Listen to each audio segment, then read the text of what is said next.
안녕하세요. 지식창고입니다. 이론 물리학자 아인슈타인은 현대 물리학의 형성에 지대한 공헌을 한 인물로 1905년 상대성 이론의 발표 이후 세계적인 명성을 얻게 되었습니다.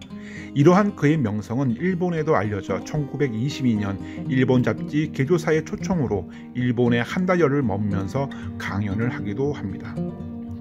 이 때문에 그가 일본에 머무는 동안 받았던 열렬한 환대로 인하여 일본에 대해 좋은 인상을 가졌다고 전해지고 있습니다.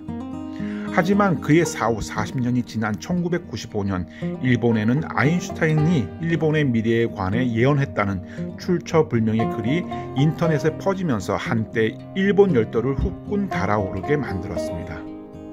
이러한 일본의 열기를 대변해 주듯이 서점가에서는 우후죽순으로 관련 출판물이 쏟아져 나왔으며 덩달아 아인슈타인의 서적들도 불티나게 팔렸다고 당시 일본 언론 매체는 전하고 있습니다. 어떤 내용의 예언이길래 일본 열도가 그렇게 달아올랐을까요? 20년이 지난 지금도 인터넷에서 아인슈타인의 예언이라는 제목의 글을 쉽게 찾아볼 수 있습니다. 해당 글은 대략 300여 자 내외로 구성되어 있으며 내용을 간추려보면 다음과 같습니다. 근대에 있어 일본의 발전만큼 세계를 놀라게 하는 것은 없으며 이와 같은 경이적인 발전에는 이 나라의 유구한 역사를 가진 천황의 존재가 있었음을 알 수 있다. 전쟁이 끝나고 평화가 찾아오면 이를 위한 세계의 맹주가 필요하게 되는데 세계의 문화는 아시아에서 시작하여 아시아로 되돌아오기에 아시아 문화의 최고봉인 일본으로 돌아오게 될 것이다. 따라서 우리는 일본이라는 고귀한 나라를 만들어준 신께 감사드려야 한다. 결국 정리하자면 일본이 미래의 세계의 맹주가 된다는 내용입니다. 언뜻 봐서도 자기적인 냄새가 강한 이런 글에 과연 동조하는 사람이 있었을까요?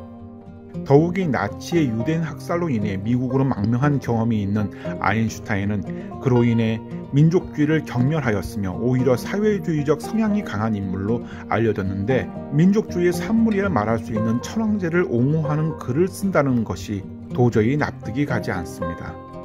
하지만 흔히 국뽕에 취하면 약도 소용없다는 말처럼 카사 마사오미의 진실의 메시아라는 책을 기점으로 이 내용은 일본인의 애국심을 고취하기 위한 수단으로 아인슈타인의 예언 또는 글로 포장되어 수십 건의 서적에서 인용되었지만 어떤 책도 그 글의 출처에 대해 밝히지 않고 있습니다. 다만 일본 사람들은 이와 같은 내용이 아인슈타인이 일본에 머물던 1922년 일본 잡사인 개조와의 인터뷰 때 나온 말로 추정하고 있을 나름입니다. 하지만 아인슈타인의 예언이라고 전해지는 글은 2005년 독일문학 전문가인 나카자와 히데오 교수에 의해 허구로 밝혀지게 됩니다.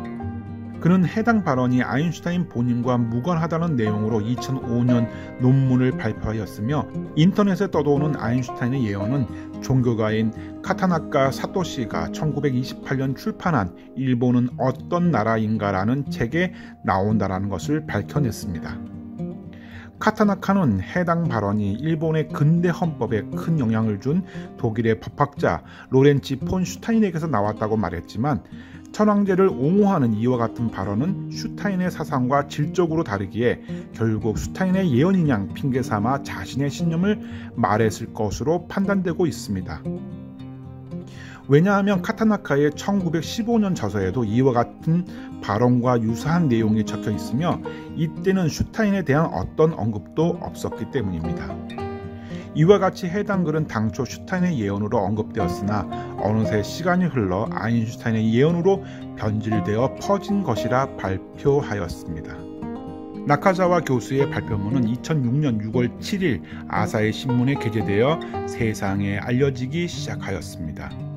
간혹 이를 인정하지 않는 극우 인사들은 해당 발언이 아인슈타인이 일본에서 가진 개조와의 인터뷰에서 나온 것이라 주장하였지만 해당 인터뷰 기사에는 어떠한 관련성도 찾아볼 수 없기에 10여 년을 지속하여 일본 열도를 들썩이게 하였던 아인슈타인의 예언은 일본인들의 뇌리에서 지워져 갔습니다.